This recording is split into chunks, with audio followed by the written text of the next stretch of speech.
Hi, my name is Lori Santoro, and I am the Breast Cancer Navigator at Breast Cancer Center of Hope. My role as a nurse is to help you further understand or answer questions you may have about your pathology, surgery options, and/or possible treatments. The Breast Cancer Center of Hope is a cozy, non-clinical setting where you can receive education, information, and support. At Breast Cancer Center of Hope, we have a library with up-to-date information. We also offer a peer support program where you have an opportunity to connect with someone who has a similar cancer experience and give you some additional support. Call the Breast Cancer Navigator 204-788-8080. Toll free in Manitoba 1-888-660-4866. In this chapter, I'm going to briefly talk about the Manitoba Breast Prostheses program. I will also review the referral process to Cancer Care Manitoba, the members of your oncology team, and the common treatments for breast cancer. I will spend a minute talking about the Manitoba Breast Prostheses program. If you had a mastectomy or a large lumpectomy where there is a noticeable size difference between your breasts, you can get a breast prosthesis and the first mastectomy bra at no cost. It is recommended to wait at least 6 weeks before wearing a prosthesis and bra to make sure your surgery site is healed. A list of approved suppliers and the program details are listed in the Manitoba Breast Prostheses program pamphlet. You can get a copy of the pamphlet by calling Breast Cancer Center of Hope at 204-788-8080 or toll free in Manitoba 1-888-660-4866. This pamphlet is also available online at Cancer Care Manitoba's website at www.cancercare.mb.ca and type in prosthesis in the search bar. Most of you will be referred by your surgeon to an oncologist at Cancer Care Manitoba for further treatment. Others will not need to see an oncologist at all. An oncologist is a cancer treatment specialist. Your treatment may include chemotherapy, targeted therapy, radiation, and anti-hormonal therapy. The purpose of having treatments after surgery is to reduce your risk of having breast cancer recurrence in the future. It may take a week or two before you receive a call about your appointment to see an oncologist. The referral office will call you back closer to your appointment date and will provide you details about where and when to go. Your first appointment will be approximately 8 weeks after your surgery date. Although this may seem like a long time to get the next step going, it is important to remember that the cancer has been removed and that you need time to heal. The current guidelines say that treatment should be started no later than 12 weeks after surgery. Cancer Care Manitoba and the Winnipeg Regional Health Authority offer treatments at a number of different locations throughout Manitoba. In Winnipeg, there are 6 sites. The Cancer Care Manitoba site on McDermott Avenue, which is attached to the Health Sciences Centre, provides chemotherapy and radiation treatment.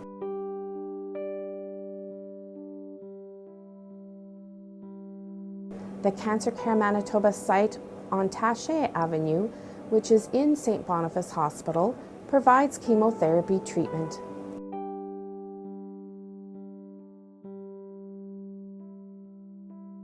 There are 4 Winnipeg Regional Health Authority community hospitals that provide chemotherapy treatments. These are Concordia, Grace, Seven Oaks, and Victoria hospitals. In rural Manitoba, you can have your chemotherapy at a community cancer program site. This map shows the many locations. You can find a complete listing of the community cancer program sites in rural Manitoba in the Manitoba Breast Cancer Information and Support Directory. This directory is on the Breast Health Centre website. You will still have to have an initial appointment with an oncologist in Winnipeg. They will arrange for your treatment at a location closer to home. At Brandon's Western Manitoba Cancer Centre, you can receive both chemotherapy and radiation treatment.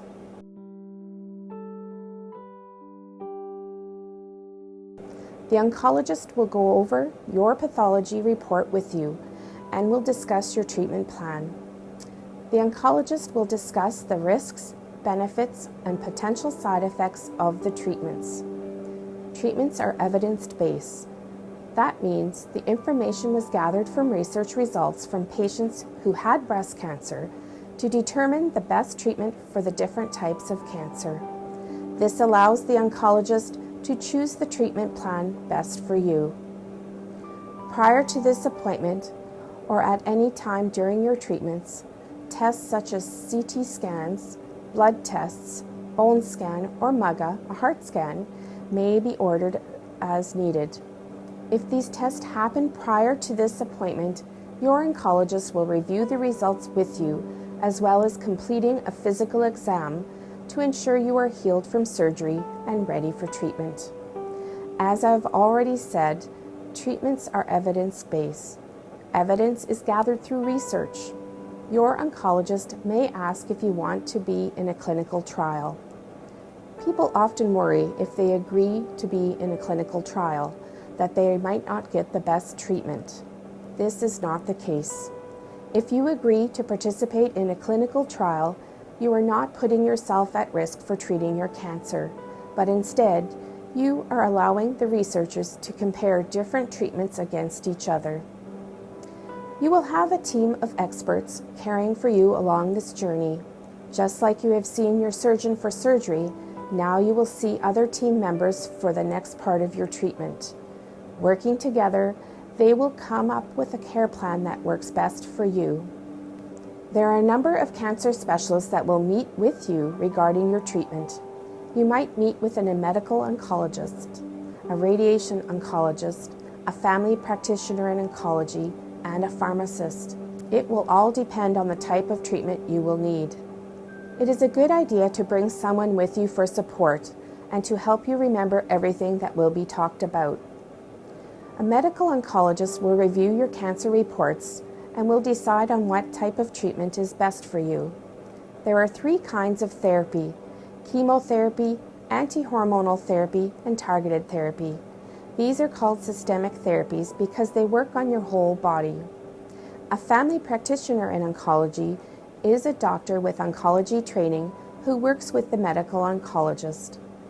Under the supervision of the medical oncologist, they will see you throughout your chemotherapy treatment and sometimes for your regular follow-up appointments. A radiation oncologist will discuss your need for radiation therapy. Radiation therapy is a local treatment, meaning that it only treats the area where the cancer was found. A radiation oncologist may prescribe anti-hormonal therapy as well. You will be interacting with different nurses at your treatment visits, but the 3 oncology specialists, the medical oncologist, the radiation oncologist, and the general practitioner in oncology will have a nurse who works with them. This person will be your main contact. You may call this nurse if you have any questions or concerns about your overall care. The pharmacists at Cancer Care Manitoba work closely with the oncologist. They are available to answer any questions you may have about the medications you will be given to treat your cancer. They will also be available to answer any questions you may have about other medications you are taking, including natural products such as supplements. With breast cancer, there is a concern that some natural products contain plant estrogens. Breast cancer is usually fed by the hormones estrogen and progesterone, and we do not want you taking any supplements or products containing these hormones. It is also not recommended to take antioxidant supplements during chemotherapy and radiation. There is not enough information to say it is safe to do so. The last chapter on nutrition goes into this topic in more detail. You can reach the Cancer Care Manitoba Pharmacy Department at 204-787-1902 or toll-free 1-866-561-1026. Let's talk about the types of treatments given for breast cancer. The type of treatment you will need will depend on your cancer. Usually, surgery is the first treatment. Next is chemotherapy if you need it. 1 in 4 women will need targeted therapy, and that starts near the end of chemotherapy. If needed, radiation therapy is next. Anti-hormonal therapy is the last treatment prescribed for those who need it. Each treatment will be discussed in more detail. Let's start with chemotherapy. Chemotherapy is given if you have an invasive cancer. This means the cancer cells in your breast have spread out of the tissue it started in and have grown more than 1 centimeter in size. Chemotherapy is given if your cancer has spread to the lymph nodes. Chemotherapy is given if you have a faster growing cancer. Chemotherapy is also given if your ER/PR results are negative and/or if your HER2 results are positive. I will explain what ER/PR and HER2 results are when we review anti-hormonal and targeted therapies. You will receive your chemotherapy through an IV once every 3 weeks for a total of 4 or 6 treatments. This means you will visit the chemotherapy unit on day 1 and you will not have to come back for your next treatment for 3 weeks. The number of treatments is based on your pathology and individual risk of recurrence. This would have been discussed with you at your medical oncology appointment. Depending on the number of treatments, chemotherapy could take 3 to 5 months to be finished, providing there has not been any delays such as low blood counts or illness. Most treatments take 2 to 3 hours. You may want to bring a book or something to keep yourself busy for that time. Some people are comfortable resting or sleeping. At your first treatment, you will learn how to manage the side effects of chemotherapy. You may want to bring someone with you to hear this information. Chemotherapy is given through an IV line. There are 2 types of IV lines that are used. They are called a PICC and a port. The unit nurse will do an assessment to see what line is best for you. This IV line stays in place for all your treatments and blood tests. It will be removed after the chemotherapy is finished. If you had your lymph nodes removed, we do not want to use the arm on the side of the lymph node surgery if at all possible. Having an IV line protects your veins from any damage the chemotherapy may cause. A port is placed under the skin of your chest by a surgeon. A small cut is made to insert the port, and the IV line is placed into the vein. When ready to use, the nurse will clean the skin over the top of the port and poke a small needle into the center of the port. After each treatment, the line is flushed, the needle is removed, and a small band-aid is placed over the spot. You do not need to do anything with your port until your next visit. A PICC is a long, thin tubing that is placed into your arm by a nurse. An IV needle is inserted into a vein either above or below your elbow. The PICC line is then threaded through the needle until it reaches the right area. You will have to go to the X-ray department to make sure it is in the right spot. The PICC line is held in place by a clear IV dressing, some tape, and a mesh stocking. Unlike the port, which sits under your skin, the PICC line is on top of your skin. To use it, a needle is put through the end of the IV line. This eliminates any needle pokes to you. With a PICC line inserted, you will need to visit the chemotherapy unit once a week to have your dressings changed and the line flushed with saline. This takes about 15 minutes.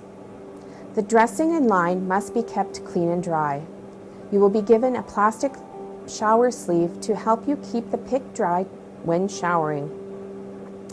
In this next section, I will discuss the side effects of chemotherapy. Side effects happen because chemotherapy affects all the cells in your body.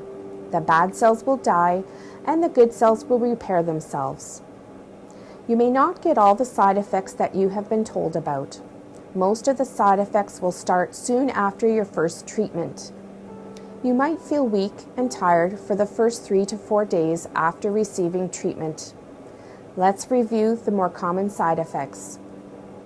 One of the most upsetting side effects of chemotherapy is hair loss. All chemotherapy for breast cancer causes hair loss. You will start to lose your hair approximately 2 to 3 weeks after the first treatment. All body hair can be affected. Often, women will cut off their hair once it starts to fall out. This helps to reduce the mess and upset from watching it fall out. Once chemotherapy is completed, it usually takes a good 4 to 6 weeks for the hair to start growing again. After your hair falls out, you may choose to wear something to cover your head. Wigs and head coverings are available at Cancer Care Manitoba Guardian Angel Caring Room. These are located at the Taché Avenue site at the St. Boniface Hospital and at the McDermott site at the Health Sciences Centre. Some community hospitals in Winnipeg and some rural sites will have a selection of wigs and head coverings. Some of you will choose to wear a wig while others will wear a hat or scarf. Some of you will choose not to wear anything. You can do whatever you feel comfortable with. There is also a Look Good, Feel Better session that teaches you skincare and makeup tips, including how to draw on eyebrows. A gift box of items is provided to you at no cost at these sessions, and women find it a nice opportunity to meet others going through a similar experience. You can find out about these sessions by going online at www.lgfb.ca and look under Find a Workshop, or you may call 204-788-4180 or toll free in Manitoba 1-866-561-1026. Some chemotherapy treatments cause nausea and vomiting, and some do not. The medications used to treat nausea work very well when taken as prescribed. Some are used to prevent nausea, while others treat nausea once it happens. It is better to prevent the nausea because it is hard to get it under control once it starts. Eat a light meal on the day of your chemotherapy. Make sure you are drinking extra fluids starting the day before chemotherapy and continuing for a couple of days following the treatment. This will help prevent dehydration, which can make nausea worse. Mouth sores are fairly common during chemotherapy. See your dentist for a checkup before you start treatment. Do not use commercial mouthwashes during treatment. The alcohol can dry out your mouth and irritate it. Rinse your mouth with baking soda or salt water several times a day, morning, after meals, and before bed. Use a soft toothbrush and a gentle toothpaste. Baking soda-based mouthwash and toothpaste are quite helpful. Be sure to sip fluids frequently to keep your mouth moist. If you see or feel a white coating of sores or red bumpy sores, call your oncology nurse. If you are unable to eat and drink because of mouth sores, you will need to be seen by a doctor. During office hours, you can call the oncology nurse. After hours, go to an emergency department. The nausea medications you are taking can cause constipation, hard bowel movements. You need the nausea medication, so it is often easier to take a medication to help with the constipation. It is often during this time that you will not feel like eating, lots of fiber and roughage, so taking a medication to relieve constipation is easier. Some of you may have diarrhea, watery bowel movements from the chemotherapy. If you have diarrhea, you can use an anti-diarrheal medication. Be sure to call your oncology nurse if you need help managing your symptoms. Aches and pains can also be a side effect of chemotherapy. If you find yourself achy or having pain, you can use acetaminophen, for example, Tylenol. Numbness and tingling of the fingers and toes can occur with Taxotere, docetaxel chemotherapy. This is usually temporary. Be careful with water temperatures, as you may not be able to tell if the temperature is too hot. Wear good footwear to help prevent falling and keep you balanced. We expect your white blood cells to drop between chemotherapy treatments. It is during this time that you will be at a higher risk of catching an infection. Watch for any fever, chills, cough, sore throat, or burning when you empty your bladder. A fever is considered an emergency, and we do not want you to ignore these symptoms. Do not take any fever medications such as acetaminophen or, for example, Tylenol. At your first chemotherapy appointment, you will be given instructions and phone numbers about who to call if you develop a fever. Cancer-related brain fog is a condition that can happen as a result of a cancer diagnosis and its treatments. Some of the signs of brain fog include being forgetful, unable to concentrate, losing things, and not being able to multitask. This is a real and recognized condition and develops in about 50% of cancer patients. It helps to keep your brain active and sharp by playing games such as Sudoku and crosswords, etc. To help you remember things, try using calendars, lists, and sticky notes. Most symptoms go away by 2 years at the latest. Cancer Care Manitoba offers a brain fog program to help you fast-track your recovery. For more information, you can call Patient and Family Support Services at Cancer Care Manitoba at 204-787-2109 or toll-free in Manitoba 1-866-561-1026. Fertility and the ability to have a baby and your menstrual periods may be affected by your treatment. Your menstrual periods can stop as a result of having chemotherapy, and this could put you into a treatment-induced menopause. The younger you are, the more likely your menstrual periods will start again after treatment is over. If you are close to 50 years of age and your menstrual periods stop during treatment, they may not return.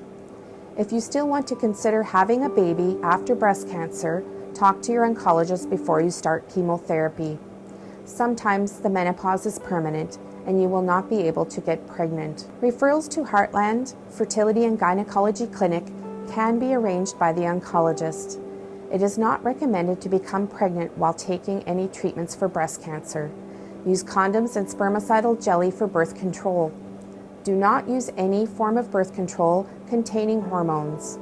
Since some IUDs contain hormones, see your gynecologist if you have one in place. Getting pregnant after cancer treatment does not put you at a risk for a breast cancer recurrence. Talk with your oncologist. The next treatment we will talk about is targeted therapy. This therapy does not affect normal or good cells. It only goes after the bad cells. Because of this, there are not many side effects. Some women may have flu-like symptoms for a day or two following treatment. An example of targeted therapy is Herceptin, which is used to treat HER2-positive breast cancer. If your cancer was invasive, meaning it grew out of the breast tissue it started in, your cancer will be tested for HER2. HER2 is a protein receptor on all cells. Receptors help to control cell growth. This picture shows a cell with a normal amount of HER2 protein on the left, and on the right you can see what a HER2-positive cell looks like.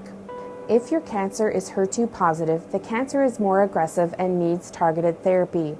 If your cancer is HER2 negative, you do not need targeted therapy.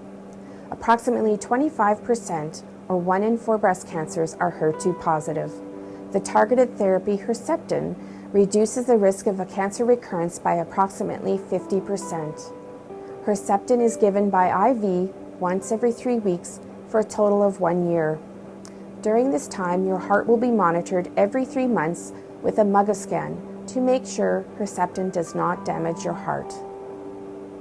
Radiation therapy is a local treatment that targets the area where the cancer was found. You will lie down on the table and the machine will move around you. You cannot see or feel the radiation. The beam of radiation will be angled towards the body in a couple of different directions. Radiation is given once a day, Monday to Friday, for a total of 15 to 25 treatments. You may need an extra treatment called a boost, depending on your pathology. To plan your radiation treatment, you will have a simulation appointment. At this time, a CT scan will be done and you will get 3 small permanent tattoo markings on your chest. These will guide the technologist when you come in for your treatments. Some patients will need radiation and some will not. The decision is based on your health and your pathology.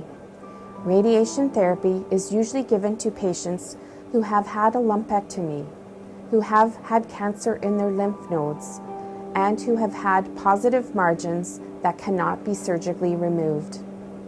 The area of healthy tissue around the tumor or lump is called a margin. A positive margin means there was not enough healthy tissue removed around the tumor.